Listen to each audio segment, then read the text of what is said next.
Questa è in generale un'economia che cresce il doppio dell'economia normale, quindi è un'economia ad alto valore aggiunto. Genera in Europa 210.000 posti di lavoro.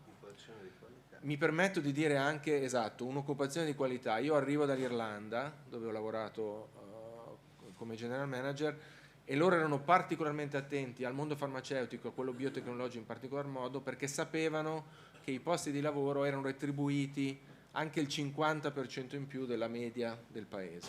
Quindi è un settore che non solo crea posti di lavoro, ma crea posti di lavoro molto ad alto valore aggiunto. Allora, vado subito visto che siamo in ritardo. Cosa serve all'Italia per sviluppare questo settore dal punto di vista industriale? Allora, servono sostanzialmente 4 cose. La prima cosa è: noi abbiamo un'ottima ricerca di base, questo è testimoniato dalla qualità dei paper, dalla numerosità e qualità dei paper che vengono prodotti in Italia, ma facciamo molta fatica a correlare questa ricerca di base con uno sviluppo industriale. Sostanzialmente la nostra innovazione tende a rimanere nelle università e fa fatica ad uscire. Non c'è traslazione, esatto. Questo è proprio il meccanismo che ci manca, in cui per esempio invece gli anglosassoni sono molto bravi e su cui anche la Francia per esempio sta lavorando molto. Questa è la prima cosa. La seconda cosa, che secondo me è fondamentale, è l'accesso al credito. Quindi il nostro sistema industriale è basato sul collateral based loan, quindi i prestiti basati sulle garanzie.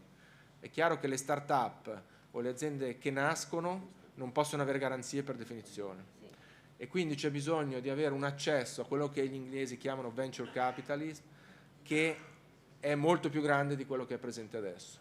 Questo sia attraverso sistemi pubblici, per esempio Cassa Depositi e Prestiti sta lavorando su questo punto, in parte anche in Italia, ma anche dal punto di vista privato, quindi un supporto da parte delle banche con un approccio di questo tipo. Questi sono prestiti chiaramente o investimenti che possono avere una percentuale di rischio più alta, ma anche una percentuale di ritorno estremamente, ha dei moltiplicatori incredibili. E quindi questo è un problema molto importante.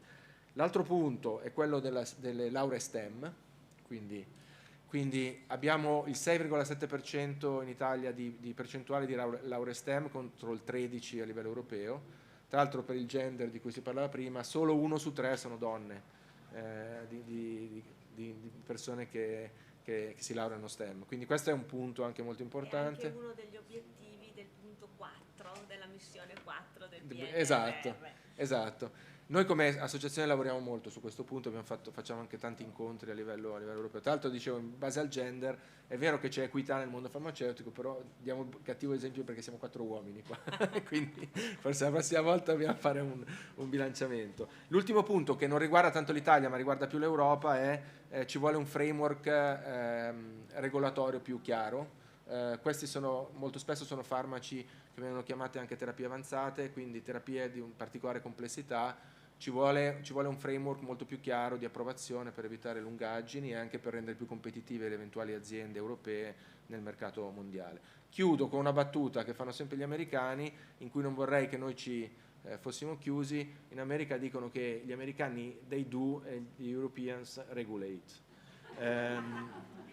E questo è un po' il punto su cui io penso che la cultura europea abbia dei valori di protezione della privacy, dei dati molto importanti che non vanno compromessi, però al tempo stesso dobbiamo anche cercare di trovare un compromesso per rendere competitive le nostre aziende a livello mondiale. Benissimo. Grazie.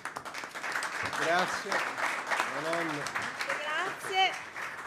Ringrazio naturalmente tutti gli intervenuti perché sono stati veramente eccezionali nel rispettare i tempi. Brava Rossana!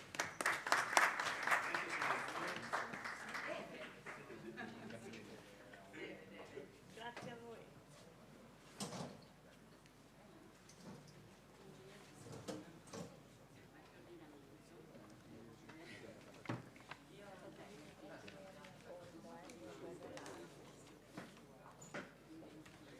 Bene, sì, continuiamo. Mi preme solo dire una cosa,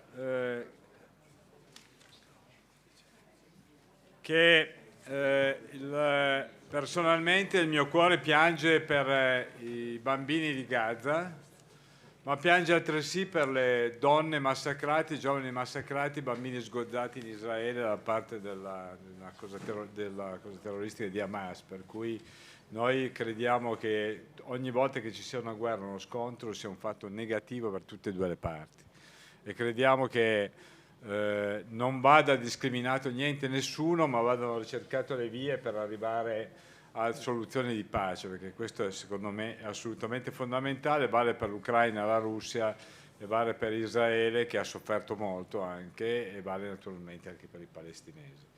E quando dico non discriminiamo nessuno, non boicottiamo nessuno, perché poi boicottare non significa portare nulla, anzi danneggiare quelli che sono gli interessi dei cittadini derivati dalla possibilità di avere cure adeguate, di avere cose adeguate e così via. Quindi volevo chiarirlo, questo è il mio pensiero personale. Credo che vada nell'interesse di tutti. Bene, andiamo avanti. Abbiamo con me Luca Giuseppe Delle Carbonare, cui do la parola per la moderazione. Chiamo intanto Massimiliano Bindi, Alessandro Generale, Laura Mele e Massimo Pulin qui al tavolo. Prego. Perfetto, sì, grazie, ringrazio dell'invito. Porto i saluti del magnifico rettore dell'Università di Verona, professor Nocini, che mi ha detto anche di sottolineare l'importanza di questi incontri anche per ottimizzare i nostri progetti del futuro. E sottolineo solo un aspetto, non voglio portar via tempo alla discussione. Fra gli attori che oggi sono stati più volte nominati, io vorrei sottolineare l'importanza dell'università. L'università in questo contesto può essere un elemento essenziale per favorire l'innovazione. Io faccio parte di un progetto assolutamente nuovo, e cioè un dipartimento di ingegneria per la medicina di innovazione, che proprio vorrebbe avere fra le sue mission quella di costituire un dialogo diretto con le aziende, l'industria e tutti gli organismi amministrativi. L'università, attraverso la formazione di start-up e spin-off, credo sia l'elemento essenziale per favorire l'innovazione, ma anche assicurare la sostenibilità. La interazione fra diverse componenti universitarie permette proprio l'ottimizzazione della progettualità. È stato sottolineato che l'università molte volte è un po' lontana ancora dall'industria, e credo che questi momenti siano utilissimi per interrompere proprio questa lontananza e favorire quindi il progresso. Mi fermo qui. Non è che ci boicottate anche i microfoni, perché ogni tanto viene la voce, insomma. Bene. No, a te la parola, sì. Dare la parola anche allora, perché, insomma, sì, sei sì. più esperto di me per quanto riguarda Dunque, la tematica che adesso tratteremo è bisogni, proposte, soluzioni dell'industria dei dispositivi impegnata in sanità per una nuova politica industriale del Paese Italia e dei farmaci biosimilari ed equivalenti, strumento di sostenibilità dell'innovazione. È già stata sottolineata l'importanza dei farmaci generici, ma in questo caso anche dei biosimilari, come strategia fondamentale nell'innovazione e nella sostenibilità. Lascio la parola a Massimiliano Bindi, amministratore delegato di Abbott Italia.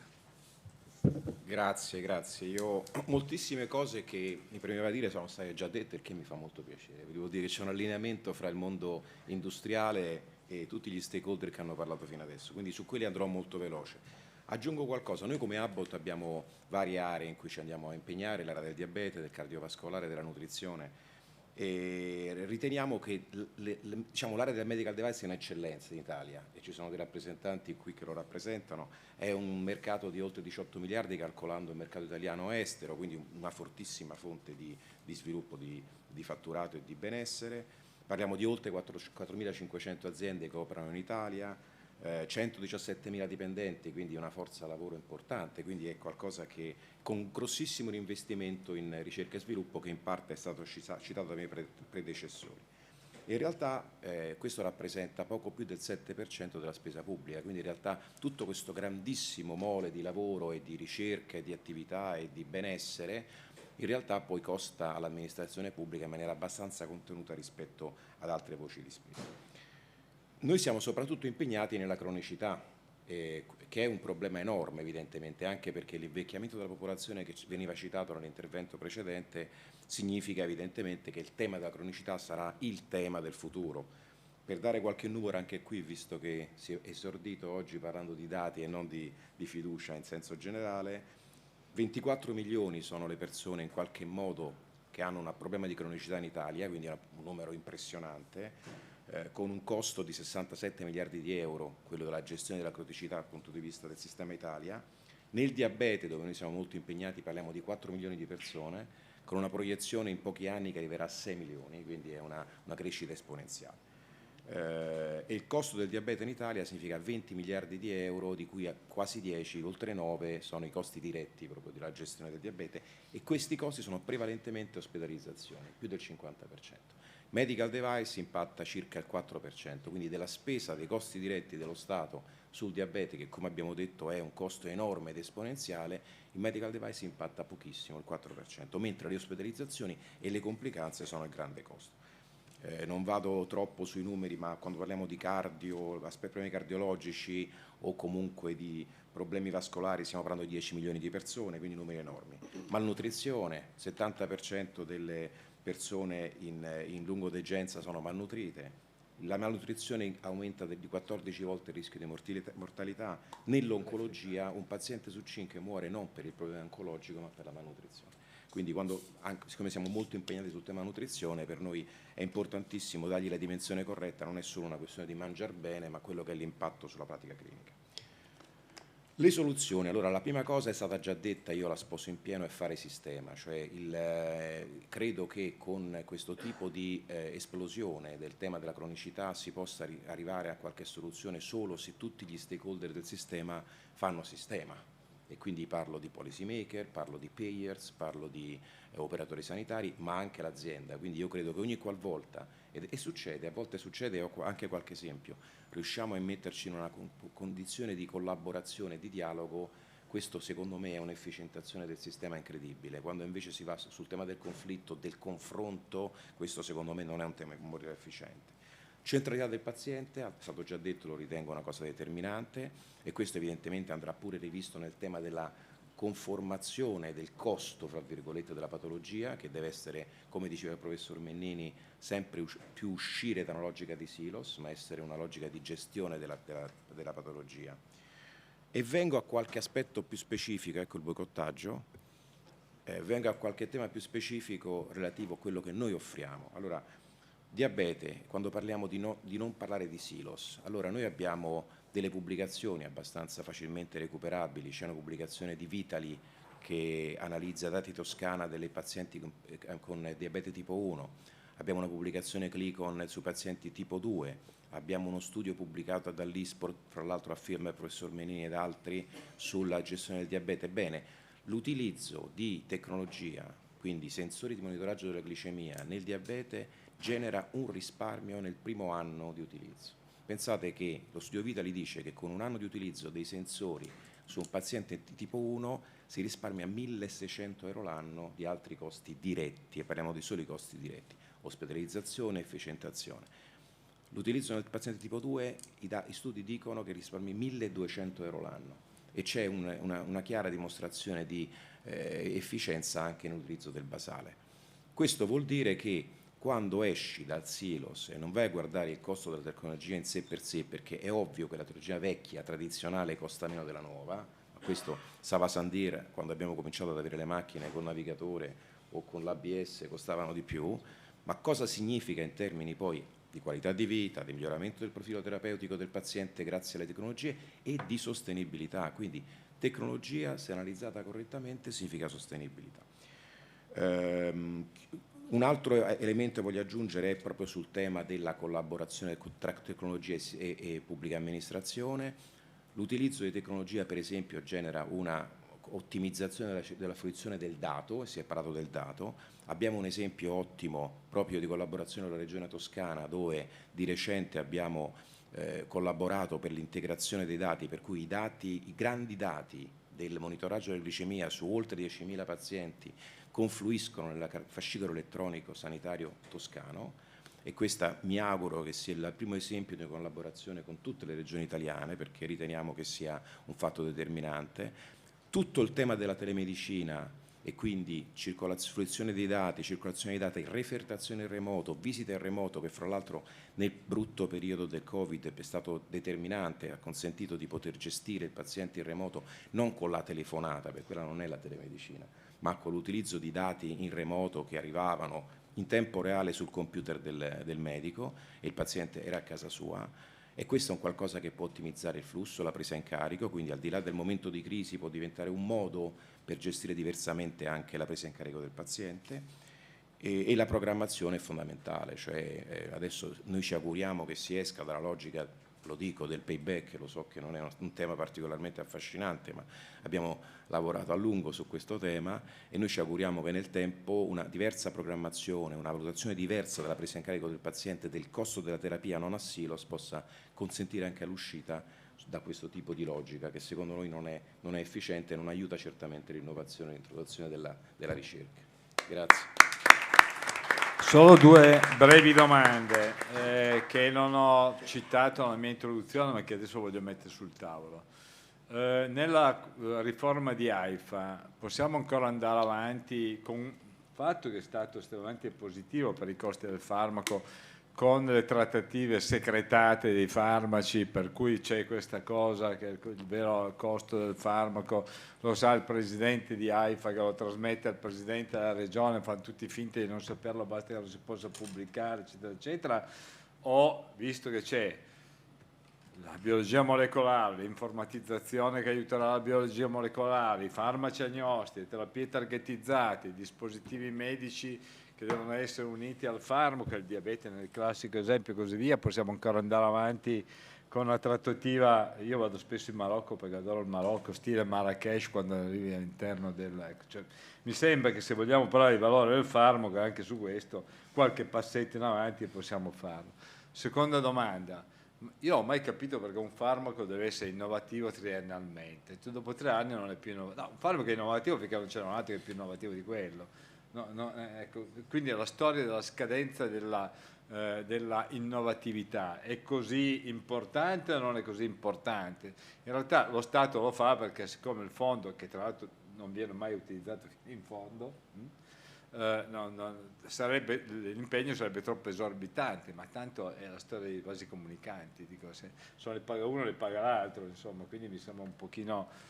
oltre al payback, è uno strumento molto grezzo anche per i dispositivi, eccetera, mi sembra uno strumento da migliorare. Cosa ne pensi? Guardi, io sul farmaco in realtà siamo soprattutto sul medical device, quindi sul farmaco non mi permetto, probabilmente esisteranno modalità più corrette di gestione del prezzo e della definizione di questo. Ripeto, questo forse è più una domanda per i colleghi che si occupano di farmaco. Io ribalto un po' la domanda su un'altra domanda, ed è quella che nel medical device invece la contrattazione è strettamente regionale, e non parlo solo di prezzo, parlo di eleggibilità, di accesso al prodotto, di distribuzione. Probabilmente la domanda è: riusciremo a superare queste differenze regionali per cui un paziente con la stessa patologia ha diritti a terapie diverse o ad accesso al prodotto diverso in funzione di dove vive, talvolta anche nella stessa regione, scavallando da ASL ad ASL? Questo è un tema secondo me che forse soprattutto per la persona che ha la patologia cronica è più determinante di altro. E la seconda domanda era?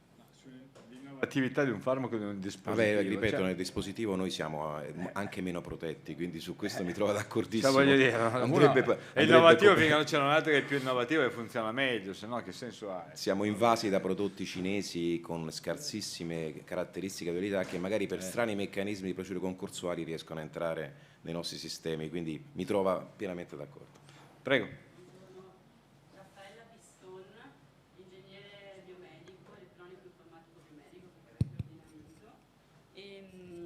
Lavoro part-time come intellectual property engineer in NIDEC, una corporation giapponese che ha la mission Healthcare and Eye Care. Ho ricoperto tutte le funzioni, software developer, hardware developer, marketing specialist, product, innovation technology transfer, adesso intellectual property. E collaboriamo con le farmaceutiche per i clinical trials a cui forniamo i nostri strumenti, anche gratuitamente, E il farmaco ha dei clinical trials molto importanti perché deve assicurare la sicurezza del farmaco. La ricerca è avanzatissima, le spese sono enormi. La Food and Drug Administration sono anche una specialista di Food and Drug Administration per validation dei software e dei dispositivi medicali, quindi so di cosa sto parlando.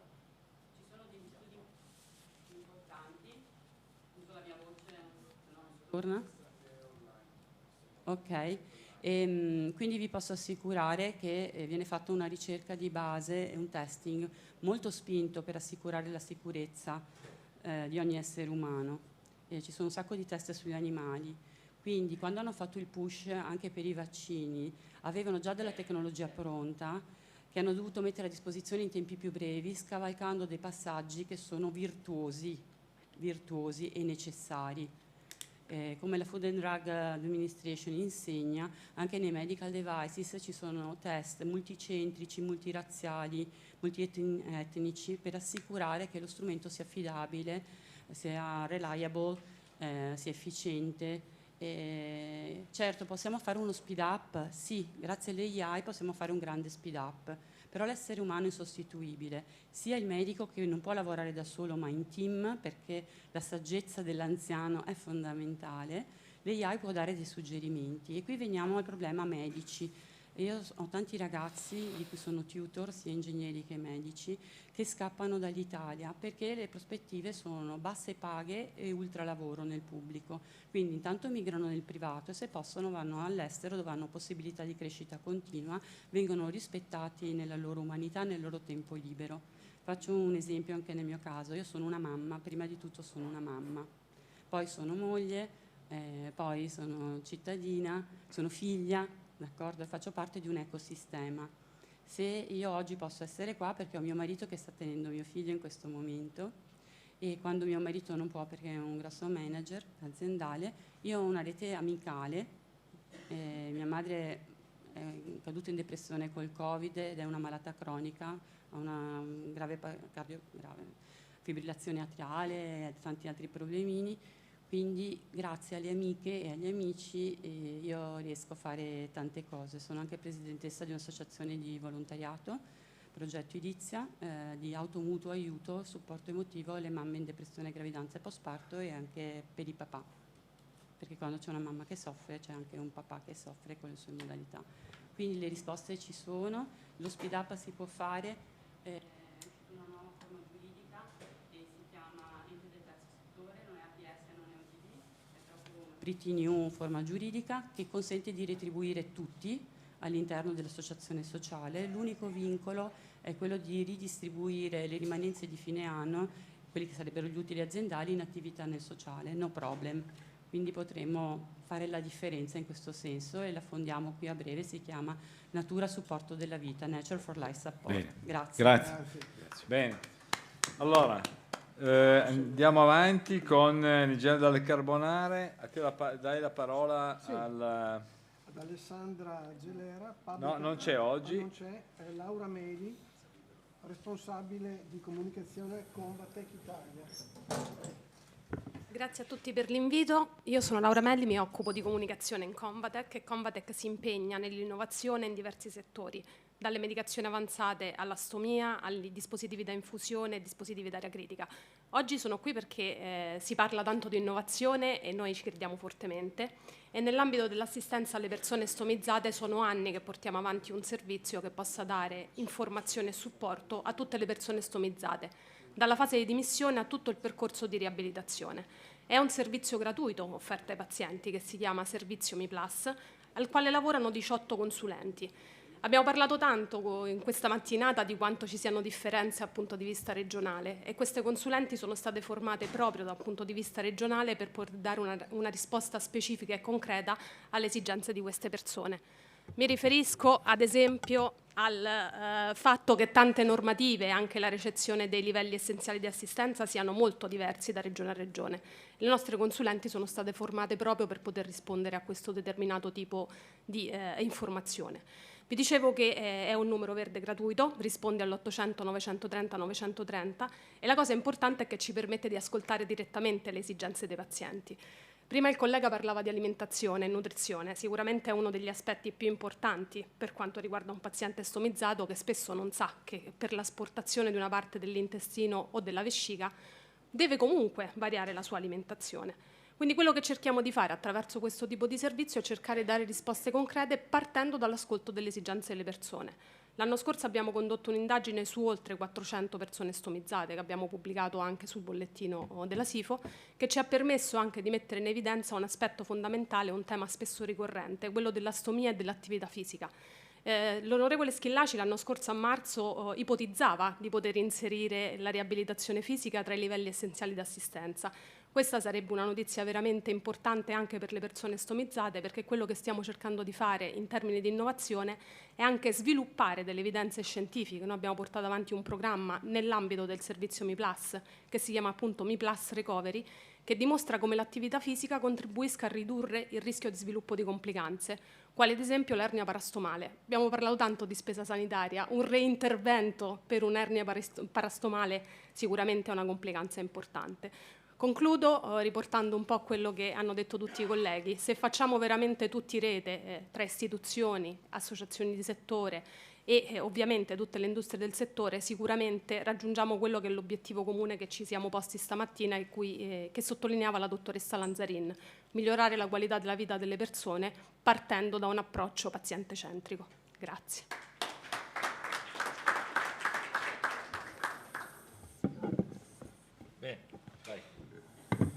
Benissimo, grazie anche per aver sottolineato una problematica medica molto importante, quella degli stomizzati. Anche nella gestione nutrizionale è veramente un grosso problema. Lascerei adesso la parola a Massimo Pulin, Presidente nazionale Confindustria Sanità, che posso dire con orgoglio collabora già da tempo con l'Ateneo Veronese in una progettualità che sta cominciando a dare dei frutti anche in termini proprio delle tematiche odierne, cioè di innovazione e anche di sostenibilità. Prego. Grazie a tutti. Io sono un imprenditore, ma sono anche un presidente di un'associazione di categoria. Noi imprenditori viviamo di sogni. Questi sogni però li mettiamo a terra, perché tutti i giorni ci confrontiamo quotidianamente con le problematiche.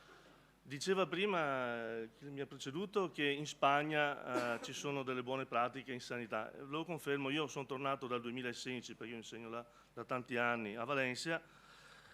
Noi in Veneto, perché io faccio protesi, faccio ortoprotesica, noi in Veneto non avevamo il corso di laurea, ho girato le università di tutto il Triveneto, finalmente col professor Dalle Carbonare siamo riusciti dopo fatica, molta fatica, a portare il corso di laurea in questa professione paramedica. È un sogno? Molto probabilmente sì, l'abbiamo portato a termine. Questo sogno poi ha scaturito in noi un qualcosa di più ampio, cioè costruire un laboratorio di biorobotica e analisi del movimento. Perché? Perché nel futuro prossimo, che è qua oggi, anche grazie all'intelligenza artificiale, ci troveremo ad essere portati indietro noi, come Sistema Italia, nell'assistenza protesica di 50-100 anni.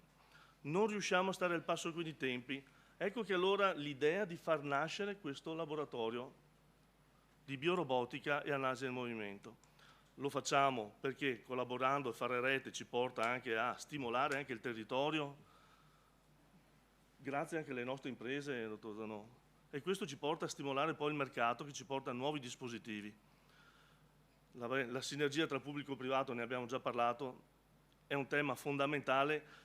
Noi facciamo fatica a fare rete e facciamo fatica a fare rete tra di noi imprenditori e facciamo anche fatica a farlo con le istituzioni. Però ci sono dei casi che vanno a buon fine, come questo che vi presento oggi. A 4 mani ci siamo messi, io e il professor Del Carbonare, e gli ho detto: è possibile costruire insieme al percorso di laurea un modello nuovo di insegnare ai nuovi professionisti del futuro quali sono le tecnologie che immetteremo nel mercato? Sì, l'abbiamo scritto e lo stiamo proponendo per portare a casa, grazie ai soldi anche del PNRR, questa nuova progettualità. Vi assicuro che quando vediamo tutti questi nostri paratleti che muovono le mani bioniche, c'è dietro un professionista che le realizza, c'è dietro una tecnologia che ci permette poi di applicarla, e non è banale. Ecco che portare e costruire questo sistema in questo ambito per noi risulta essere di fondamentale importanza per il sistema veneto in primis, perché insomma, sono veneto, ma soprattutto per il sistema Italia, perché sarebbe un unicum a livello internazionale, soprattutto poi perché si approccerebbe alle scuole di specializzazione, perché il professionista del tecnico ortopedico si avvicinerebbe ancora di più al medico riabilitatore, al medico ortopedico, per poter poi studiare tutta una serie di innovazioni, agli ingegneri, perché il professor Dal Carbonara dirige il nuovo Dipartimento Integrato di Medicina e di Innovazione. Ecco che allora qual è? Noi dobbiamo segnare questo gol, e lo segneremo, professor Dal Carbonara, perché lo portiamo a casa, che è quello che grazie a tutta una serie di innovazioni tecnologiche fa sì che tutte quelle persone che perdono un'abilità possano usufruire di dispositivi ad alta valenza tecnologica, che non vuol dire più spesa, vi assicuro, lo diceva, non vuol dire più spesa, vuol dire allocare bene le risorse, ma se vogliamo allocare bene le risorse vanno modificati da una parte i DRG ospedalieri, da un'altra parte i nomenclatori tariffari, perché se no rimaniamo con DRG di 30 anni fa, nomenclatori di 40 anni fa, che non rispondono più alle esigenze attuali, non rispondono più. Noi come Confimindustria dal punto di vista ortoprotesico l'anno scorso abbiamo depositato un nuovo modello organizzativo per l'assistenza protesica che dovrebbe portare proprio a un miglioramento. Speriamo che il rinvio dei LEA, che sembra sia attinente sia nei prossimi giorni, non vada a ostacolare quello che sia i nuovi nomenclatori, perché c'erano in atto i nuovi nomenclatori. Vorrei concludere che poi questo sistema di assistenza protesica vuol far portare in Italia tutte quelle professionalità che, come diceva prima, stiamo perdendo. Io non ce l'ho con le multinazionali, ci mancherebbe altro, però vivo in questo settore dove la piccola e media impresa la fa da padrona, noi siamo dei piccoli e medi imprenditori, le multinazionali seguono altre dinamiche. Nello settore specifico dobbiamo mantenere la specificità territoriale, perché evitando le chiusure di tante attività che non potranno più costruire tutti questi dispositivi. Grazie a questo sistema vogliamo portare in Italia tutti quei ragazzi che devono imparare a costruire le protesi ad alta valenza tecnologica. Ecco, io mi fermo qua perché insomma, non serve più divulgare. Confimindustria è impegnata attivamente con le istituzioni, ma veramente attivamente. Tutti i giorni colloquiamo a livello ministeriale, regionale, per far capire le nostre progettualità che potrebbero servire a tutti. Grazie. Sono stati i tempi. Meraviglioso. Allora, professor Del Cara, a te una chiosa finale per questo tavolo. Volevo solo fare un piccolo commento intanto sull'intervento del dottor Pulin riguardo al fatto che questo progetto è un po' l'incarnazione delle mission che l'università deve avere, formare dei professionisti ad alta innovazione, alta professionalità e poi occuparsi proprio di medicina traslazionale, cioè rendere fruibili i prodotti della ricerca nel mondo dell'industria nel minor tempo possibile. Ecco, questo che credo sia il ruolo fondamentale dell'università del giorno d'oggi. E mi riallaccio a quanto invece i relatori hanno detto oggi, cioè che l'innovazione sta facendo dei passi da gigante negli ultimi anni nei vari settori. Probabilmente è necessario uno sforzo proprio per rendere più velocemente fruibili quelle che l'industria ci dà come possibilità per gestire meglio i pazienti e le varie patologie. Bene, anche sui dispositivi credo che abbiamo detto comunque stamattina le cose importanti. Volevo solo annunciarvi che in accordo con il governo attuale, quello che saranno i risultati di questa giornata verranno portati all'attenzione sia del sottosegretario alla Presidenza del Consiglio Alessio Butti, sia del sottosegretario Gemmato alla Sanità, e che il documento che verrà fuori da una sintesi di quello che verrà detto verrà proprio recapitato come stimolo anche dal punto di vista delle soluzioni, come noi ci stiamo ponendo come nostra mission principale, non solo delle analisi di come implementare appunto la politica industriale del farmaco, ma anche e soprattutto i dispositivi medici, perché ricordiamo che noi abbiamo delle aziende mature proprio italiane sui dispositivi medici che qualche volta non sono così garantite come dovrebbero essere garantite. Ho ricordato prima che noi spendiamo 11,6 miliardi per quanto riguarda i dispositivi medici, che nella spesa pro capite è una delle più basse in Europa, molto più bassa della media europea. Ma quello che non stiamo dicendo è che noi importiamo 9 miliardi, ne esportiamo solo 5, forse dovremmo ribaltare un pochettino questo concetto per poi vederci rifilare anche prodotti altamente scadenti.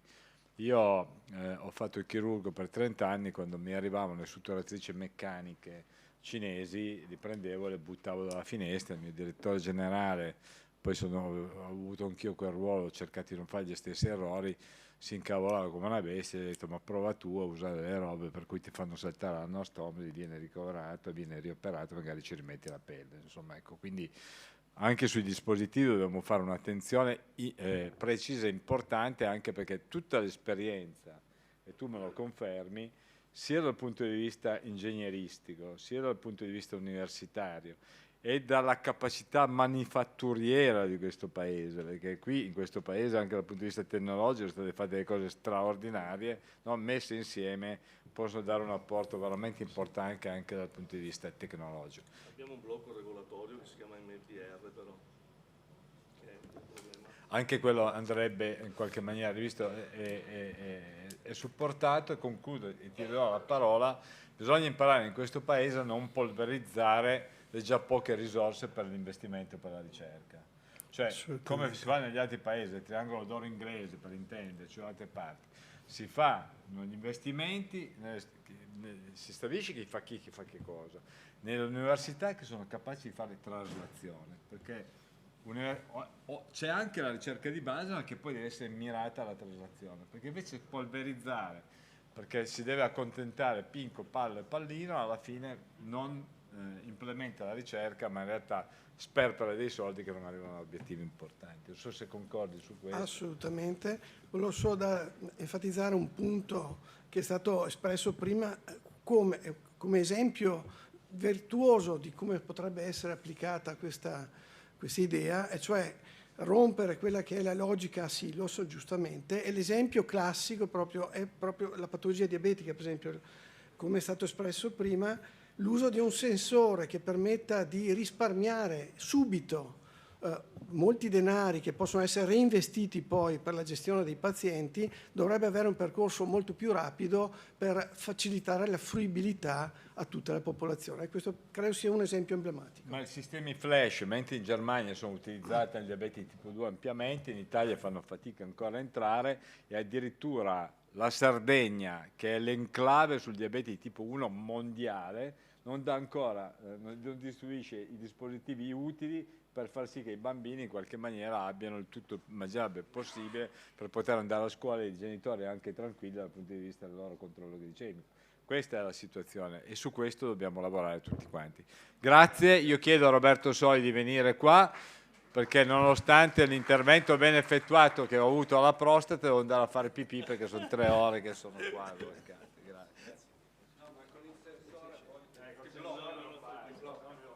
Allora io chiamerei i relatori che fanno parte del mio tavolo: Pietro Pacini, neopresidente di Assinter nonché direttore generale del CSI, Andrea Leonardo, neo direttore divisione Almaviva, una delle più importanti realtà in Italia dell'IT, Matteo Santoro, direttore generale di GPI, gruppo informatica, Ettore Turra, responsabile di Giacla Civitas, Nicola Ronchetti, presidente, non ci stiamo? presidente di Atena e infine, ultimo ma non ultimo, come si direbbe, Delegati direttore divisione engineering. Allora, io non rubo tempo con nessun tipo di introduzione. Intanto mi presento, io sono Roberto Soi, presentato tutti, ho dimenticato me nella fretta. Sono Roberto Soi, mi occupo da oltre 20 anni di informatica e tecnologia applicata al mondo della sanità. Io stesso ho lavorato in alcune delle in-house che sono rappresentate da Pietro Pacini e ho il compito di moderare questo tavolo dove vedrete diverse sfaccettature del mondo dell'informatica dedicato alla sanità, all'innovazione della sanità. Giusto per inquadrare il tema, ma per non far perdere tempo a nessuno, mi piace ricordare alcuni pezzi di interventi precedenti. Prima è stato detto che l'utilizzo della sensoristica in determinate patologie, quella diabetica in particolare, porta a un certo tipo di risparmio. Ora, ovviamente potete traslare questo concetto in realtà non solo su quella patologia, ma su moltissime altre. Primo concetto. Secondo concetto. Il Covid è stata una disgrazia per la popolazione, per noi tutti, ma dal punto di vista tecnologico è stato il grande salto. Non è che non c'era la televisita, la telemedicina, la teleassistenza prima del Covid, c'era tutto. Non è che non c'erano i sensori prima del Covid, avevano un'altra caratteristica tecnologica, perché il turnover di queste tecnologie è elevatissimo, come potete ben immaginare, ma nella realtà c'era tutto.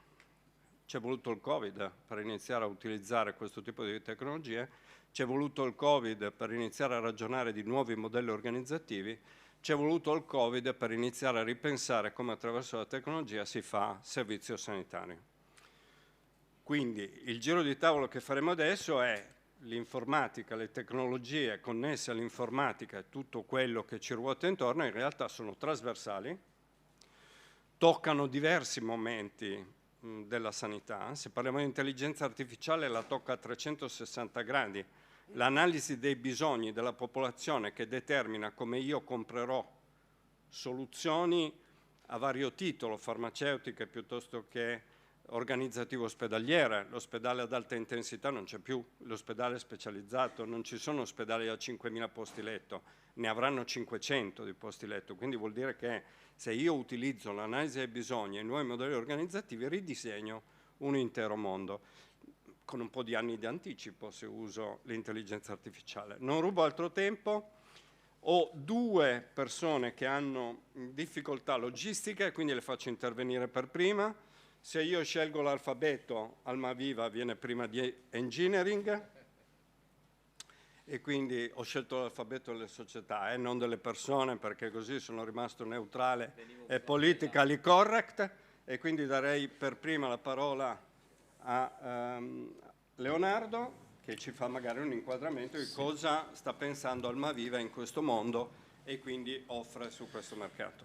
Buongiorno a tutti innanzitutto e grazie per Roberto per l'introduzione. Allora, diciamo che in Almaviva anche noi abbiamo piena consapevolezza di star vivendo in questo momento una rivoluzione digitale a tutti gli effetti, che sta continuando a determinare e continuerà a generare percorsi di trasformazione digitale in qualche modo ormai inarrestabili. Lo sforzo che stiamo facendo innanzitutto è quello di come dire, provare a ripensare i modelli in chiave digitale senza limitarci in maniera erronea a digitalizzare ciò che prima era in versione analogica.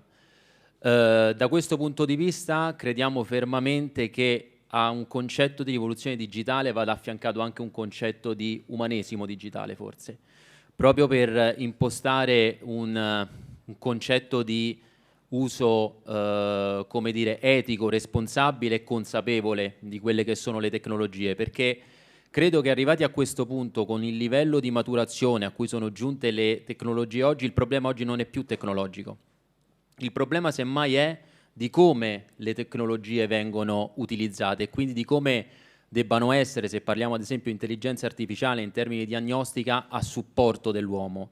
E quindi questo è sicuramente un tema, io credo, fondamentale.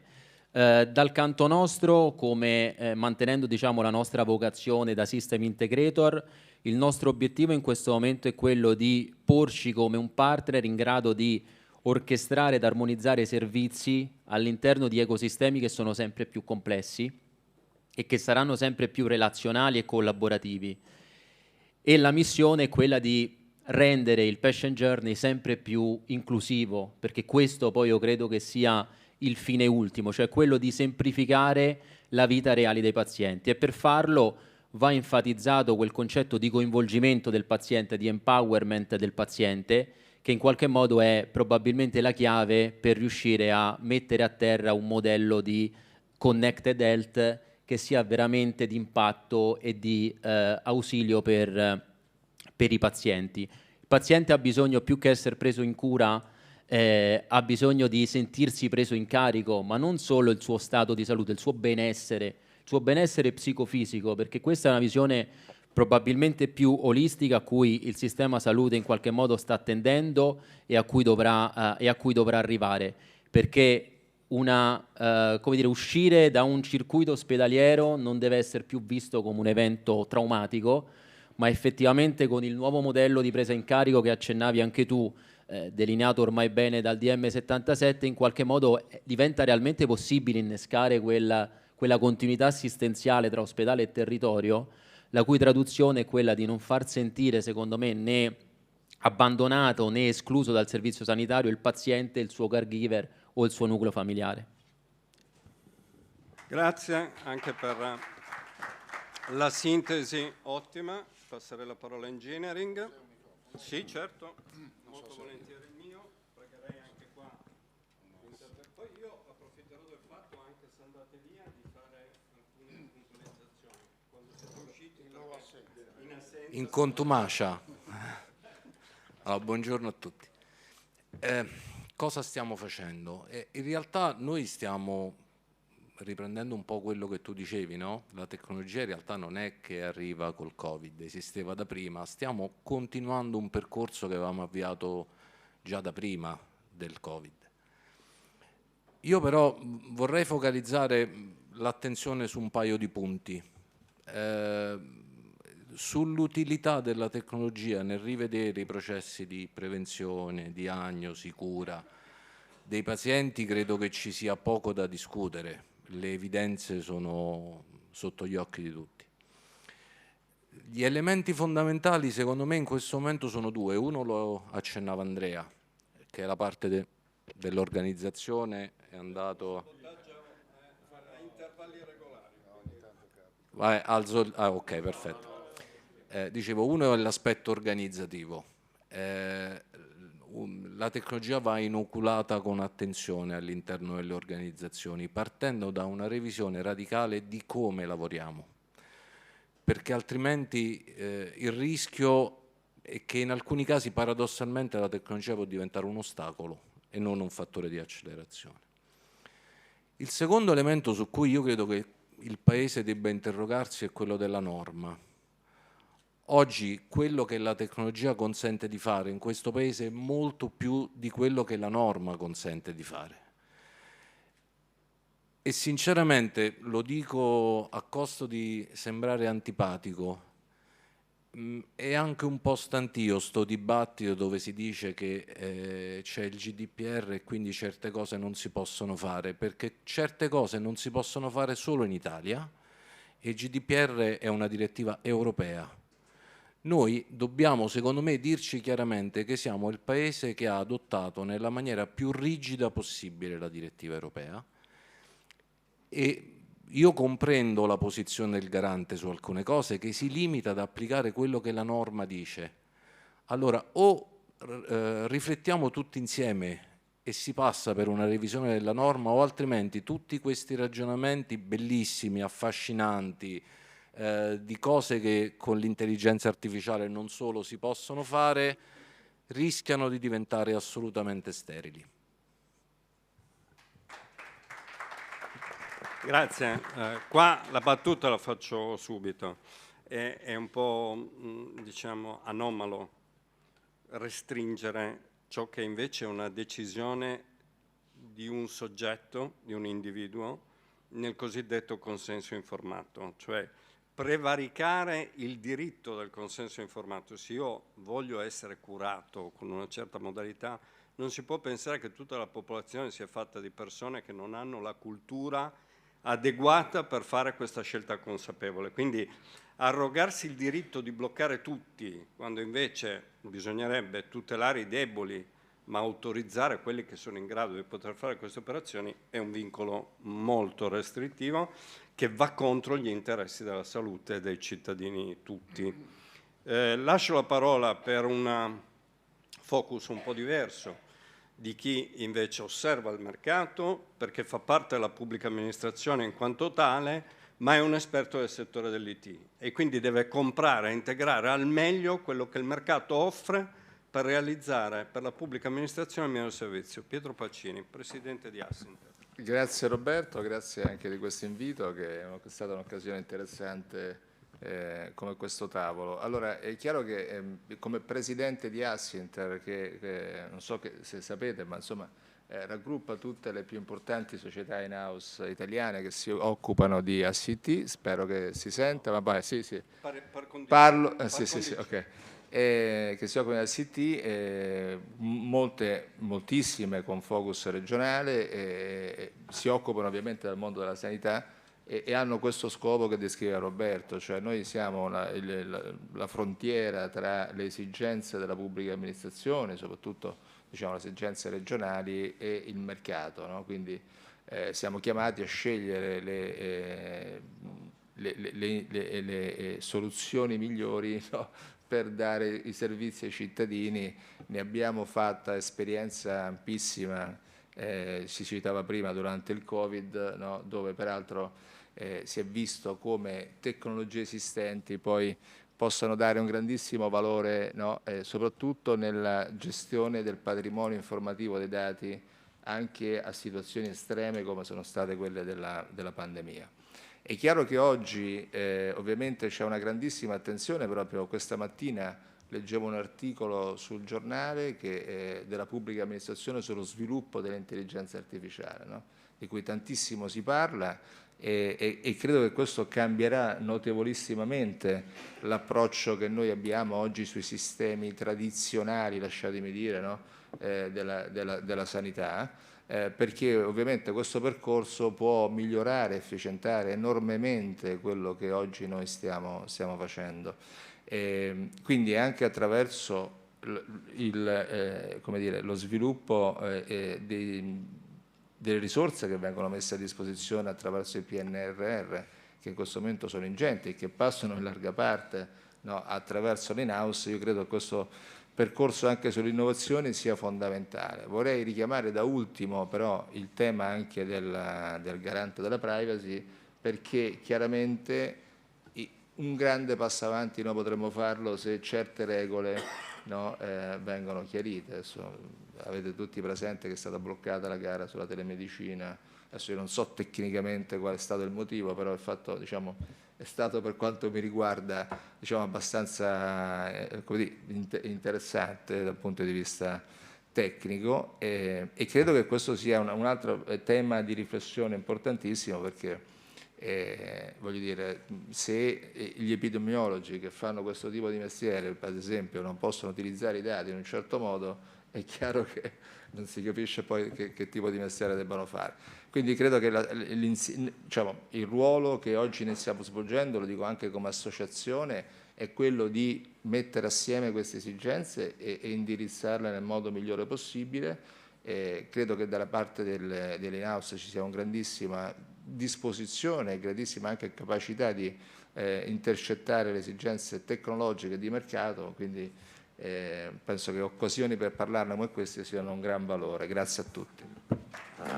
Aggiungo a quello che ha detto Pietro, le in-house non sono degli operatori di mercato industriali, quindi sono neutrali e quindi sono una parola più pesante, fammi dire, più interessante anche per il garante, nella misura in cui viene spesa da un soggetto che è parte del sistema e non un soggetto di business su cui spesso e volentieri si interpreta diciamo non troppo favorevolmente l'istanza. Aggiungo una cosa del Covid per quanto riguarda la medicina generale, poi riprendo il giro di tavolo.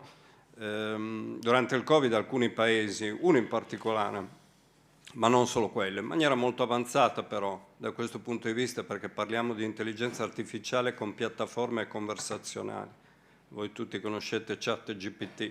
Durante il Covid non c'era ChatGPT, ma il Maccabi israeliano interrogava telefonicamente il paziente che chiamava, quindi filtrandolo rispetto al medico di medicina generale e dando una risposta sul bisogno di cura che lui aveva nell'80% dei casi, informando il medico di medicina generale dell'avvenuta chiamata e anche della risposta che era stata fornita al paziente, per cui il medico di medicina generale aveva la second opinion, poteva intervenire subito dopo, ma comunque dando risposta immediata al fabbisogno di cura che era stato manifestato dal paziente. Quindi potete ben immaginare che cosa si potrebbe fare di più in un'organizzazione che ha un deficit nelle risorse umane, in un certo tipo di risorse umane, per dare risposte a bisogni di cura semplici, perché stiamo parlando di un assistito che in questo momento sta chiamando un medico di medicina generale anche solo per un consulto, che è sicuramente meglio che il fai da te con Google, detto sinceramente. Allora, quando i due colleghi che devono andare via intendono allontanarsi, con molto dispiacere, però li lasciamo andare viste le esigenze di trasporto, ricomincerei con la A, e quindi Atena Informatica. Ronchetti, presidente della società, caratteristica di Atena, il mondo, potremmo chiamare dell'RSA diffuso, cioè della capacità di coinvolgere una certa fascia di popolazione che non è necessariamente da dover assistere, ma che invece potrebbe essere seguita presso il proprio domicilio con una caratteristica di poter elevare la qualità di vita del servizio, pur avendo sotto monitoraggio queste persone fragili o deboli. Quindi lascio la parola a Ronchetti che ci racconta un po' l'esperienza di Atena. Scusate, posso salutarvi? Economia circolare, economia del dono, è potentissima, con la ricerca funziona, può funzionare con tutto. Quindi non occorre Robin Hood, economia circolare del dono, dove nel volontariato funziona da sempre e alla grande.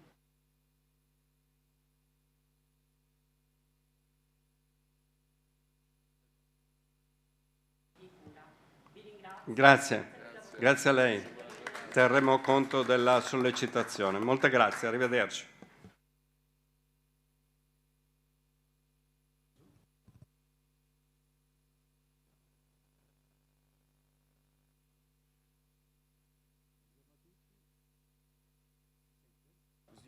Ok, no, vabbè. Buongiorno a tutti, grazie a Motore Sanità per l'invito, grazie a Roberto Soi, diciamo, per poter contribuire a questo tavolo e per l'occasione anche di ascoltare i colleghi, che non è così frequente. Noi arriviamo proprio dal settore, ci occupiamo di piattaforme digitali per il welfare, quindi diciamo proprio da questa ultima sollecitazione della signora. Quindi ci occupiamo di inclusione sociale, di servizi alla persona.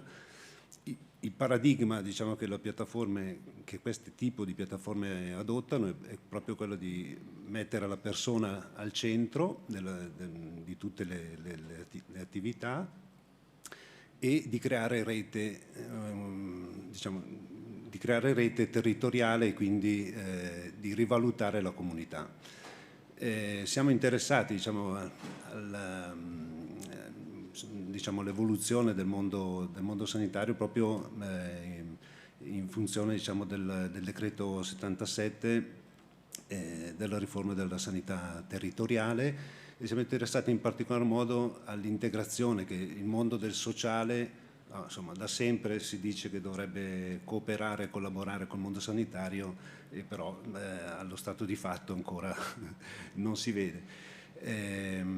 Diciamo che vediamo come occasione importante insomma, questa possibile evoluzione. Dal punto di vista tecnologico, ovviamente le piattaforme devono essere aperte, quindi devono interoperare. Penso che questa sia la caratteristica su cui investire nei prossimi anni. Ovviamente innesca il tema già citato dai colleghi della protezione dei dati personali e della privacy. Spesso qui però anche le norme sono contraddittorie, perché da una parte si dice che il cittadino non deve fare da postino per conto della pubblica amministrazione, e poi per motivi di privacy glielo facciamo fare, o comunque progetti di interoperabilità vengono bloccati spesso per questo motivo. L'altra tecnologia su cui stiamo lavorando è l'architettura, diciamo, per processo, perché è chiaro che se ci rivolgiamo a una comunità di soggetti, troviamo una pluralità di soggetti. Nel mondo del welfare c'è ovviamente il mondo pubblico, però ci sono gli enti del terzo settore, ci sono le aziende, c'è il mondo profit, ci sono i singoli cittadini, appunto c'è tutto il mondo del dono, eccetera, che queste piattaforme, diciamo, potrebbero agevolare per la costruzione di questi, diciamo, della comunità vera e propria. Insomma, questo è il nostro auspicio e qui stiamo lavorando. Grazie. Grazie all'intervento.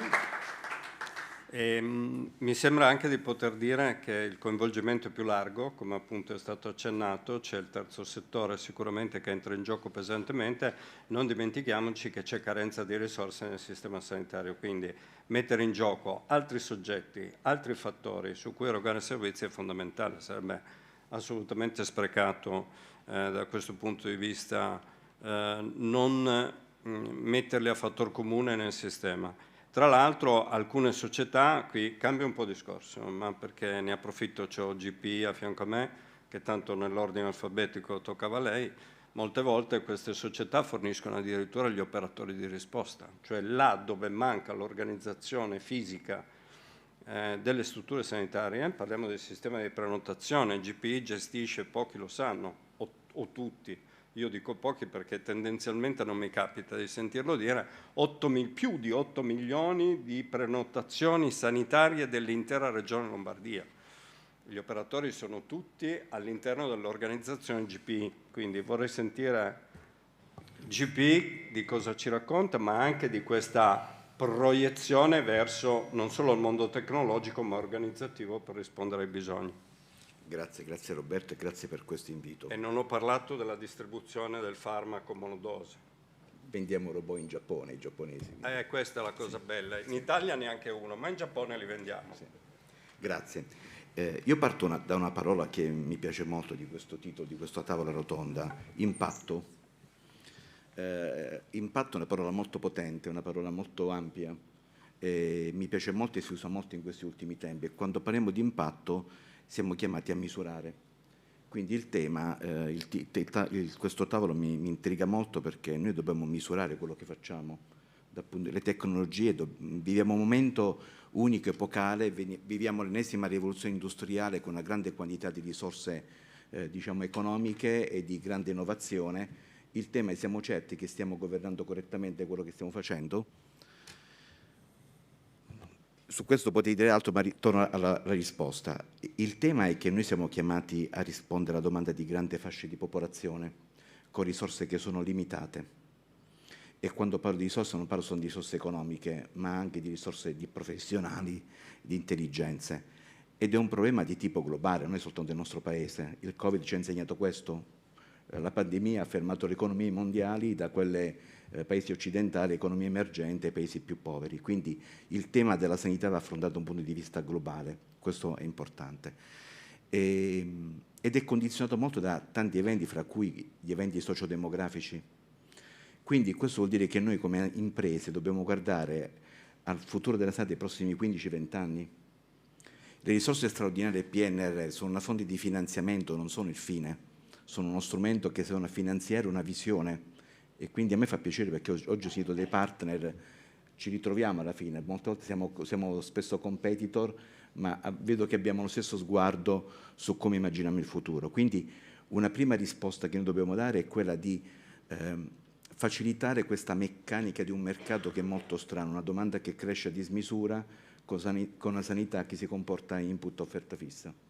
E quindi la prima risposta, e qui c'è una vocazione etica che dovremmo avere, come diceva anche il collega di Almaviva, e quando parliamo di etica parliamo anche del fatto che la sanità è un tema politico e quindi il tema vero è che un paese che ha una sanità sana è molto più competitivo. Ora, andando alle tecnologie, di sicuro noi lavoriamo in un framework che è caratterizzato da opportunità e da vincoli.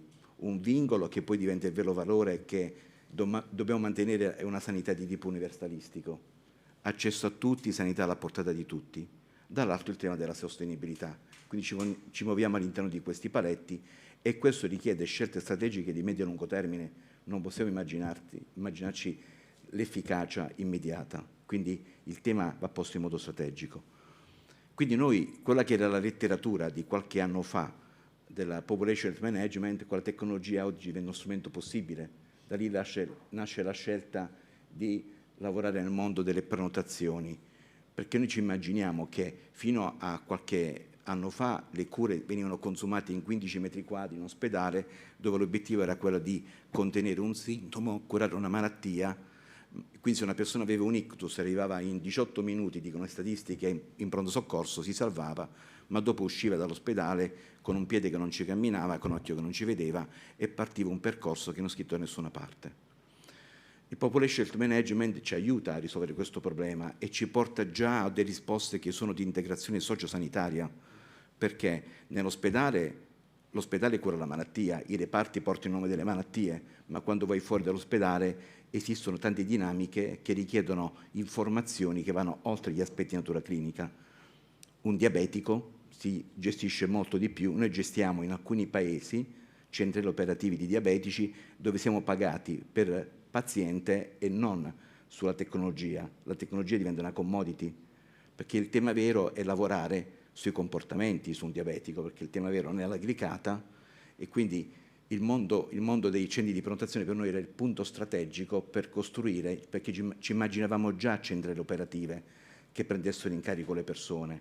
Quindi il CUP oggi fa un'attività di tipo amministrativo, prenoto, disdico, ma ci immaginiamo degli strati successivi dove ci sarà il counseling, l'attività infermieristica, ci sarà una piramide di servizi che dovrebbe coincidere con una piramide di costruzione dei pazienti per corti di rischio, perché il vero tema poi non è tanto lavorare sui malati, che sono già di per sé un costo, ma lavorare sulla parte bassa della piramide, che sono i soggetti sani. Quindi noi siamo proiettati a creare tecnologie per fare in modo che le persone invecchino il più tardi possibile, perché tutti andremo avanti a questo approccio. La parte bassa della piramide racchiude grande fascia di popolazione e noi lì dobbiamo dare la prima risposta, secondo me.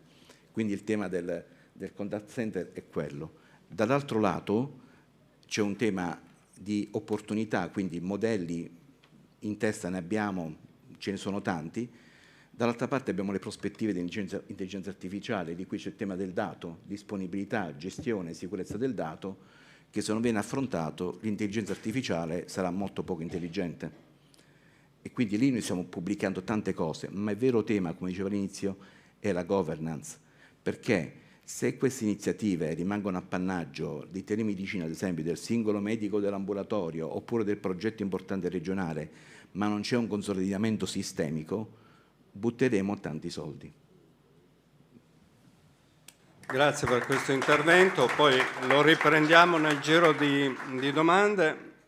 Io mi sono segnato i punti, passerei la parola a Ettore Turra, che è entrato in Giacala, che è questa società che si occupa anche di fornire servizi sanitari come direttore della responsabile di questo aspetto, partner di Giacala, però è un rubato alle strutture sanitarie pubbliche, cioè era uno dei direttori sulla parte innovazione e tecnologie con cui io spesso mi sono confrontato quando ero direttore generale di Lombardia Informatica e quindi in realtà è stato sottratto al sistema pubblico. Prego, Ettore. È un transfugo. Ecco. Grazie. Allora, in qualità di transfugo dal sistema pubblico a quello privato, un po' la mia ambizione è la Cala Civitas è un operatore diversamente da tutti quelli che sono qui, che sono dei grossi, diciamo, market maker, no, della sanità digitale. Noi siamo appena partiti.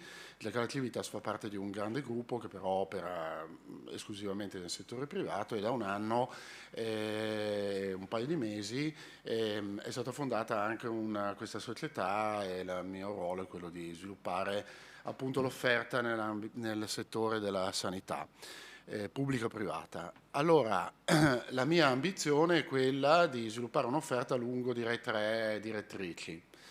La prima è quella di pensare, progettare, sviluppare sistemi e applicazioni che possano costituire una leva per il cambiamento e il ripensamento dei modelli di servizio.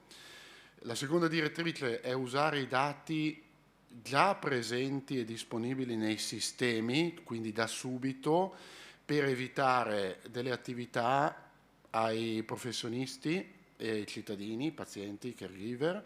E la terza, che è quella anche un po' più innovativa da un certo punto di vista, è di pensare a come applicare l'intelligenza artificiale, anche qui da subito, su dei casi d'uso che ne consentano un'immediata, diciamo, applicazione e usabilità.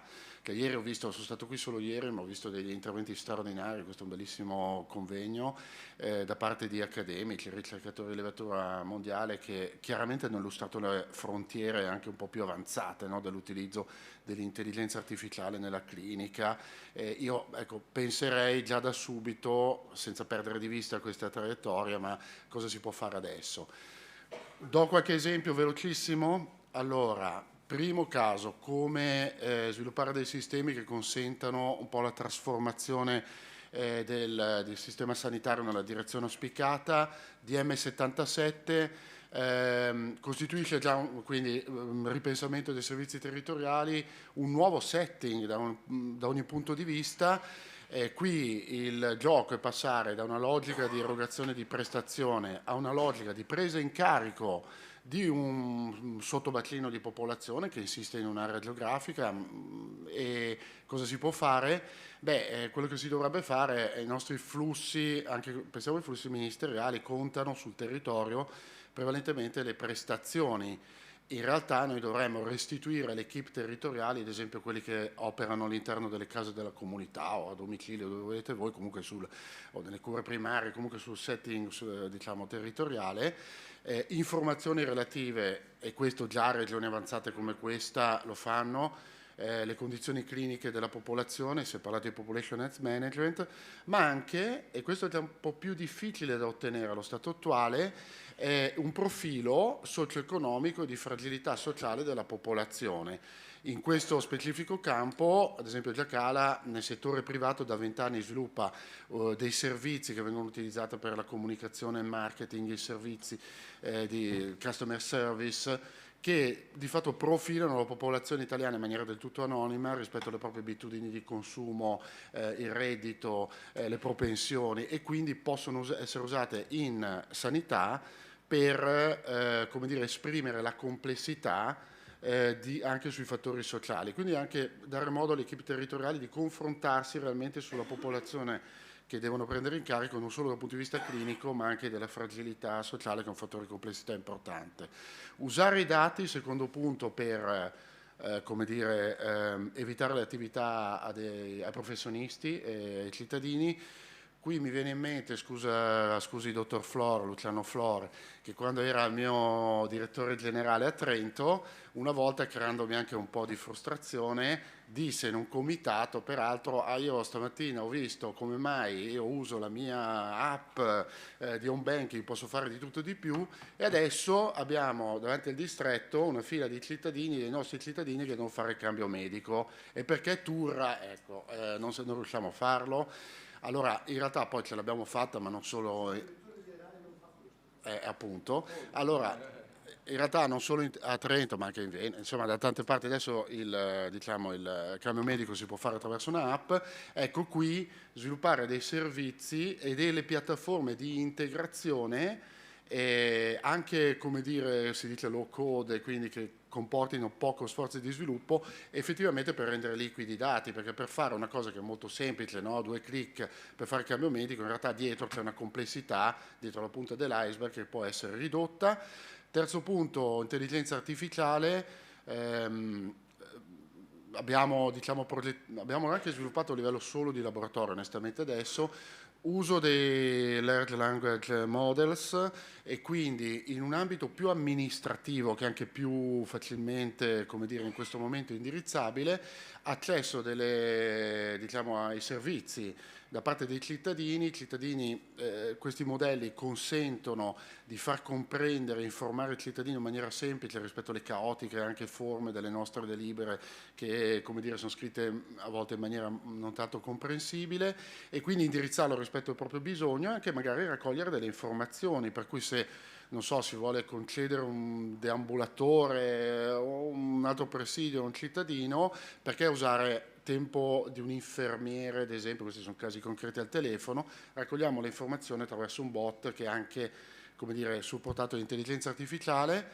Basta. Per fare tutto questo credo che sia importante chiaramente l'apporto di aziende come queste che sono al tavolo, i sistemi informativi aziendali, ma anche e soprattutto una partnership forte con le direzioni strategiche, con la linea dei clinici, perché in questo momento, è stato detto anche in tutti gli interventi di prima, settare delle priorità e fornire degli obiettivi è molto importante per indirizzare lo sviluppo dei sistemi. Qui chiaramente c'è anche un ruolo forte da parte delle direzioni strategiche. Basta che... Grazie Ettore. Allora io ricomincerei il giro, non ho visto scomparire i 2 interlocutori, quindi partirò di nuovo da Almaviva. PNRR vuol dire, è stato detto prima anche da alcuni interventi nelle sessioni precedenti, tempi definiti e obiettivi. All'interno di questi tempi definiti e obiettivi ci sono le farraginosità, la privacy che impedisce da una parte di realizzare alcune cose, il fascicolo sanitario che a mio avviso oggi è qualcosa di anacronistico, tant'è vero che si inizia a parlare di ecosistema dei dati sanitari, partendo un po' da questi luci e ombre, detto che la luce è sicuramente il PNRR. Almaviva, cosa ne pensa? Allora, prima abbiamo provato a dare qualche, diciamo, spunto, no? su quella che è la vision che ci sta accompagnando in questo momento storico. Ora, in qualche modo, partendo da questo e quindi anche dalle sfide che il PNRR ci ha lanciato e su cui, come dire, nel breve e medio termine saremo anche chiamati a dare delle risposte, perché in qualche modo i tempi stanno giungendo al termine. Io volevo dare, diciamo, un paio di highlights rispetto ai temi tecnologici che poi in qualità di azienda di mercato ovviamente ci appartengono.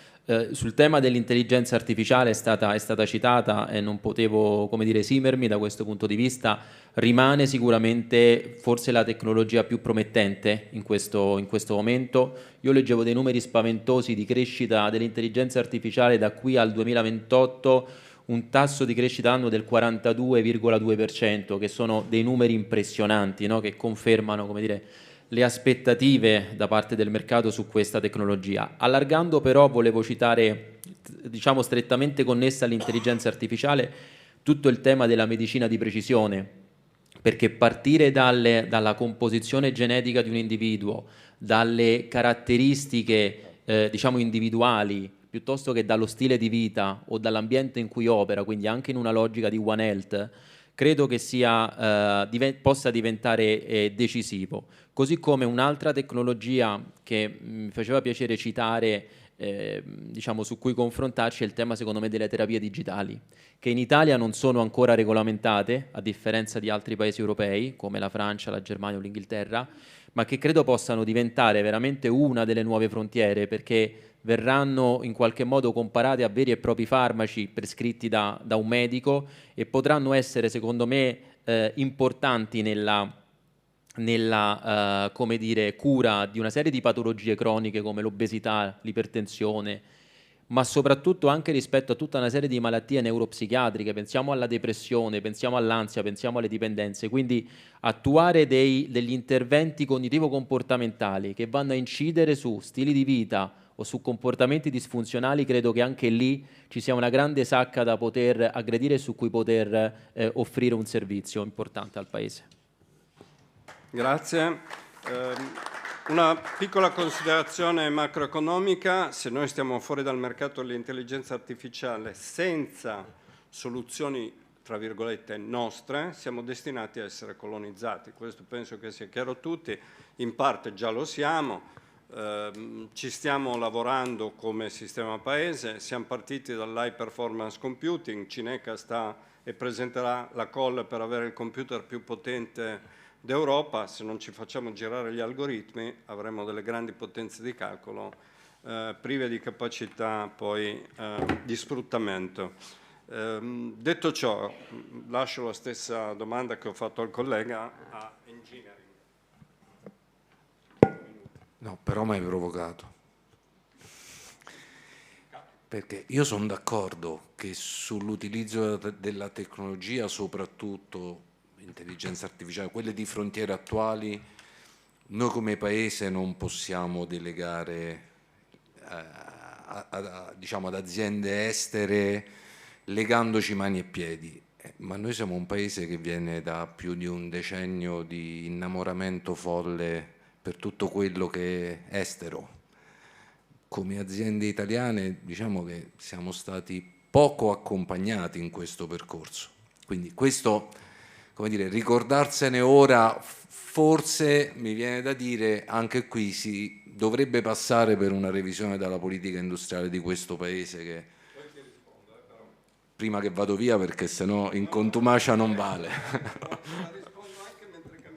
Va bene.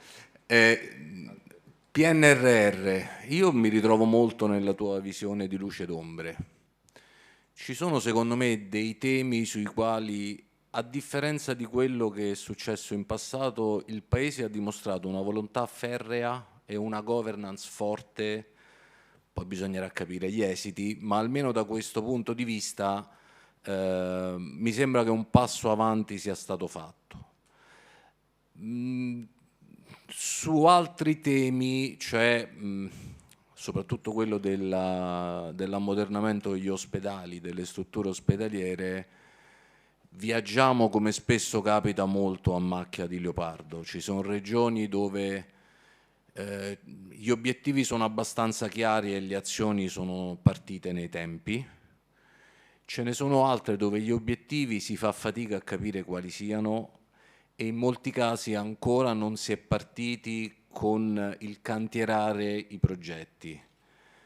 Io non nascondo che sono molto preoccupato, perché se le scadenze sono quelle ad oggi note, il rischio di cannare il raggiungimento degli obiettivi è molto concreto, e con tutte le conseguenze che questo potrà comportare.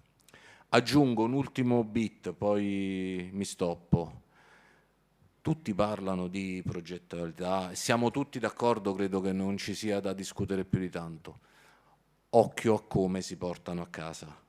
La sicurezza informatica oggi è una priorità assoluta. Io ho assistito nell'ultimo anno a un numero di attacchi informatici ad aziende ospedaliere che forse non si era visto nei 10 anni precedenti. E in molti casi le strutture non sono adeguatamente pronte per proteggersi. Siccome quello che stiamo facendo adesso significa mettere in digitale una quantità di informazioni molto più ampia, o i progetti si affiancano ad adeguate misure di sicurezza o altrimenti rischiamo di dare i dati, altro che garante, alla mercé di cybercriminali. Grazie. Allora rispondo subito, prima di cambierei un po' la domanda però per Pietro Pacini, evidentemente, anche perché lui ci ha fornito lo spunto. Allora, per me le tecnologie e il mondo che ruota intorno alle tecnologie è un po' come l'onda per il surfista. Non bisogna perdere l'onda, cioè il fatto che noi in passato siamo stati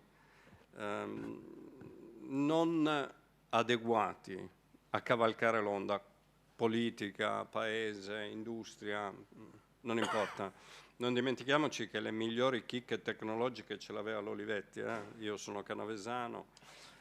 Non dimentichiamoci che le moderne telecomunicazioni in Italia sono nate, oltre che in Piemonte, Società Idroelettrica Piemontese, sono nate la teleselezione nazionale, primo paese, Italia. Quindi se siamo bravi a cavalcare l'onda non siamo in ritardo. Il problema è che se la lasciamo passare non ci saremo mai. Questo è un compito che devono avere le istituzioni ma anche le grandi industrie del paese. Per Pacini la domanda diventa diversa. Cybersicurezza, nel senso che io sono stato, quando ero direttore generale Lombardia Informatica, contro la normativa NIS, non perché fosse sbagliata, ma perché non può essere un'autorità centrale. Prevenzione e contrasto si fa là dove l'attacco si presenta, quindi territori. Ecco, domanda facile come al solito. Allora, 2 minuti. 2 minuti? No, ma anche meno, guarda. Sulla cybersicurezza, ovviamente adesso io parlo soprattutto come direttore del CSI perché noi abbiamo fatto molto su questo ed è un tema fondamentale, no? Al di là dell'awareness, della consapevolezza dove passano le misure e della tecnologia. È un tema importantissimo che secondo me tra le luci e ombre del PNRR probabilmente non abbiamo colto, perché non c'è per esempio in modo specifico ad esempio un voucher sulla sicurezza. Ne stanno uscendo adesso su ACN. C'era diciamo, il tema del PSN, dove lì però diciamo, un esempio che secondo me che dicevamo prima, che sposta in avanti gli obiettivi è probabilmente un'occasione perduta da quel punto di vista di portare in sicurezza il cloud, per cui questo è secondo me un tema da riprendere in modo forte, non solo attraverso normative che ACN dà, no, a cui tutti ci stiamo adeguando e ci siamo adeguati, ma anche attraverso una politica, diciamo proprio lo dico adesso come presidente di ASID, un po' più federale, che consenta di capitalizzare gli investimenti che sono stati fatti a livello territoriale, no, per mettere in sicurezza, diciamo in questo caso, le aziende sanitarie. Questo sia un'occasione fondamentale che non abbiamo cavalcato, che però dovrebbe essere il momento di fare. Sì, anche qua mi permetto, da ex operatore del sistema, assolutamente ragione Pietro, attenzione a non cadere nell'errore di montare l'impianto d'allarme dopo che ti hanno svaligiato casa. L'impianto d'allarme andrebbe un tantinello montato un po' prima. Ecco. Purtroppo noi siamo sempre a correre dietro ai ripari. Atena. Invece parlerei di PNRR, tornerei alle luci e ombre, una delle missioni è proprio sociale, quindi forse bisogna pensare un po' più di tecnologia e un po' meno di muri. Beh, assolutamente sì. PNRR comunque è sicuramente un'opportunità straordinaria. Gli obiettivi, in particolare la missione 5, ma anche la missione 6, sono per noi interessantissimi. I tempi sono ovviamente da monitorare perché sicuramente entriamo in una fascia di criticità. Sulla parte della pubblica amministrazione locale, per il nostro piccolo osservatorio, vediamo che invece i risultati sono stati buoni. Il sottosegretario Butti citato prima, penso che i numeri siano per tutti i comuni, ma anche per le aziende sanitarie, insomma, mi sembra assolutamente straordinario. Numeri o siamo già nella fase del procurement per poterli attuare? Sì o no? Forse? No, direi che per la parte, tutte le piattaforme abilitanti, quindi SPID, eccetera, okay. Direi che lì ci siamo già. Assolutamente sì. Bene. L'approccio però non è un progetto, ma è su voucher, quindi è stato, diciamo, dato priorità all'obiettivo e al raggiungimento dell'obiettivo. Mi sembra una formula questo aiuta, una formula molto interessante, l'AMSAM. Poi cadono un po' nella rendicontazione, perché qualcuno si dimentica che poi deve rendicontare queste cose qua. Allora, abbiamo 4 minuti in totale, poi lasciamo le conclusioni, 2-2, quindi GP. anche lei sulle stesse domande degli altri operatori e poi subito, senza che dia la parola a Giacola. Io do una risposta un poco più finocchia, dico che il tema che mi pongo io è che questa grande quantità di risorse che è arrivata, che ovviamente è una cosa positivissima, saremo in grado di gestirla in modo efficiente, perché il tema è quello. Il tema, ci volevano gli investimenti in sanità, lo sappiamo, anzi possiamo dire che abbiamo la migliore sanità al mondo in questo momento, quindi nulla da invidiare. Vengo da esperienze americane dove loro non interessa la telemedicina, perché interessa gestire telefonicamente il paziente, perché se lo porta in ospedale l'ecografia la pagano $1.000. Quindi questo per noi è una grande opportunità. Il tema è la governance di questo processo, che è abbastanza fragile secondo me. Noi come aziende facciamo fatica a concludere progetti con certe modalità in tempi così brevi. Possiamo passare da un piccolo condominio a un grattacielo in 2 anni, in pochi anni? Questo è il tema vero e lì è il tema della governance. Ci stiamo muovendo ad esempio con indicatori che probabilmente sono storici e sono anche superati, importanti, tipo liste d'attesa, si lavora ancora su queste accesso al pronto soccorso, ma se abbiamo degli strumenti che ci consentono di potenziare investimenti in intelligenza artificiale, come misuriamo questa efficacia? Noi stiamo investendo molto sulla voce, che è il sangue del futuro, riusciamo a fare attività predittiva di malattie neurodegenerative, cardiopatiche, la salute emotiva.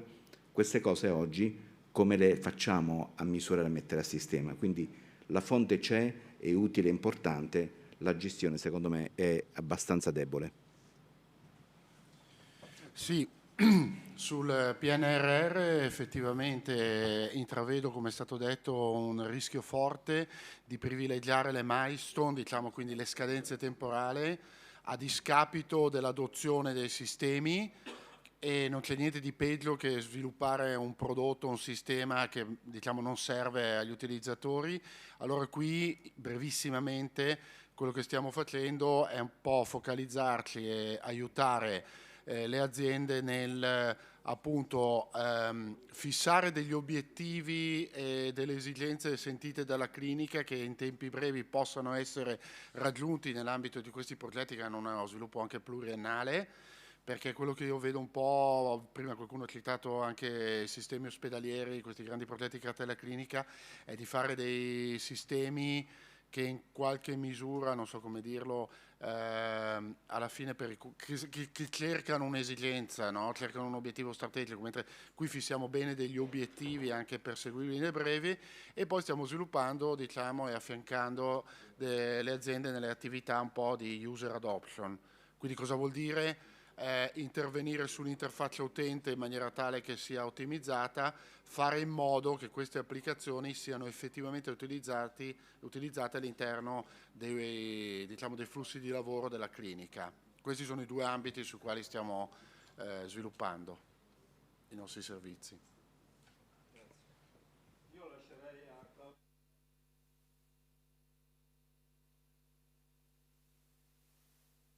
Riguardano credo anche questo tavolo. Allora io credo che entra nella registrazione, se non infatti c'è questo. Allora io credo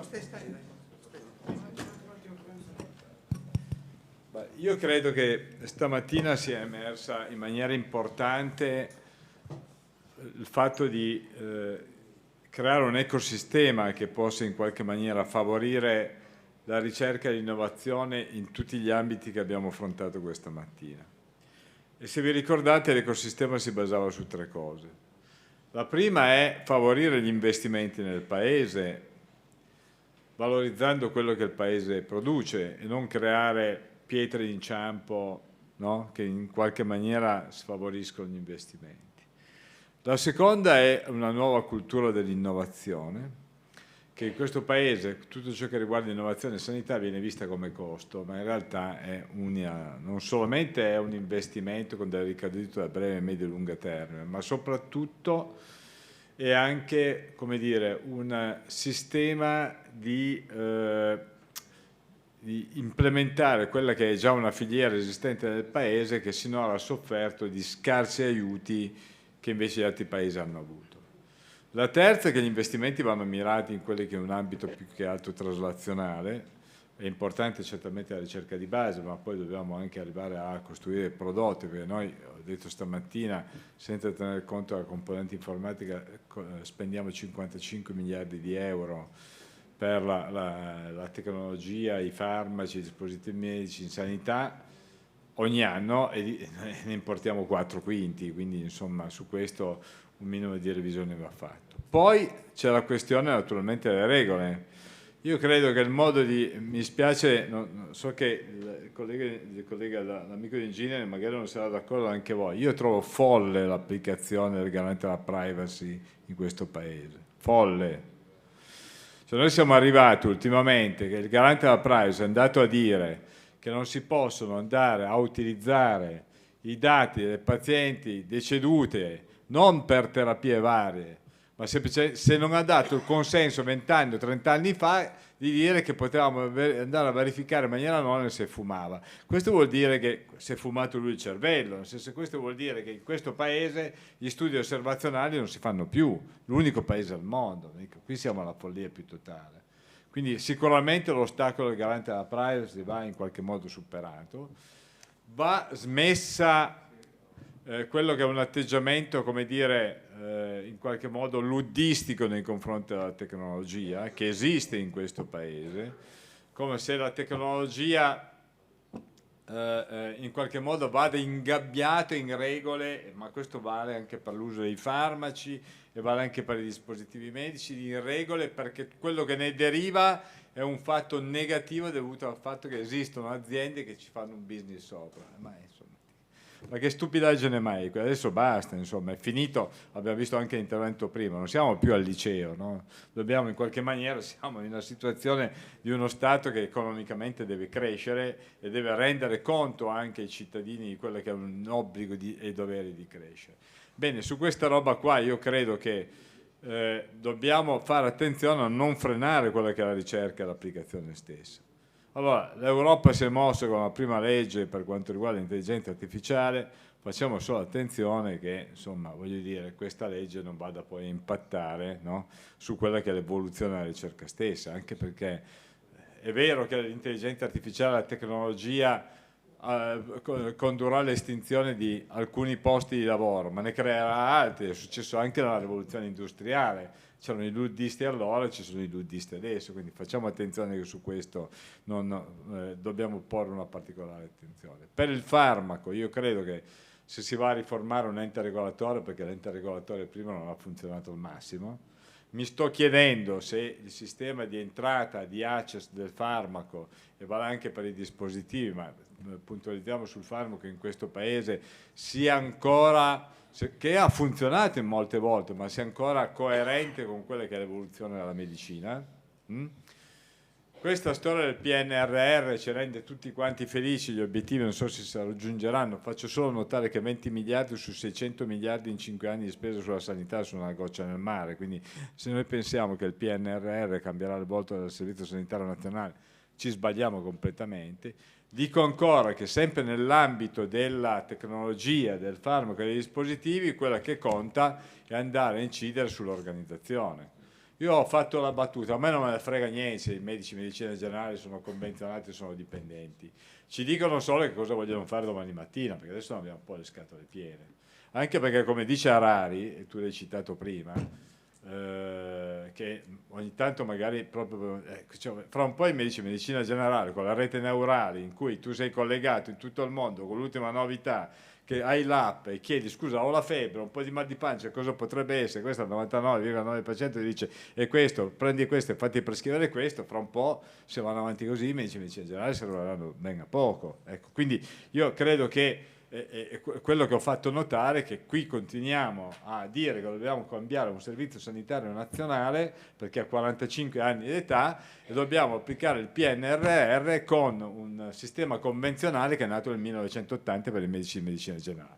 Forse tutto questo in qualche maniera va rivisto in un quadro più ampio. Io credo che questa mattinata sia stata una mattinata di coraggio, al di là di qualche professore universitario, ripeto, che torto a ragione a 80 anni, ripeto, pensa ancora di essere al liceo, ma è un po' il vizio. Padova un po' di questo vizio l'ha avuto anche nel passato.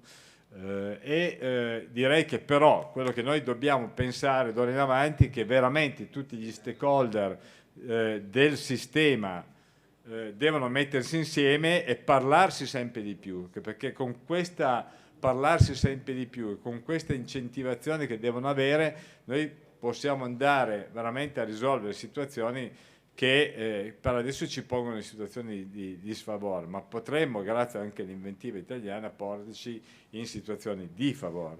La Spagna è stata citata prima, sta facendo passi da gigante in questo senso, la Francia sta lavorando, hanno un'altra mentalità di approccio verso i comitati etici, hanno un'altra mentalità di approccio verso la privacy, hanno un'altra mentalità di approccio sull'uso della tecnologia. Io ho partecipato alla prima sperimentazione con Telecom Italia nel 2000 sulla telemedicina, sono passati 24 anni, la telemedicina in questo paese, se non c'era il Covid continuavamo neanche magari a parlarne, adesso che c'è Covid continua a essere una situazione a spot che in realtà non ha ancora un'organizzazione di tipo completa. Ecco, quindi credo che questi passi tutti insieme li dobbiamo fare ragionando da pirati, come ha detto stamattina, e non tanto da marinai, proprio per recuperare un po' di tempo trascorso.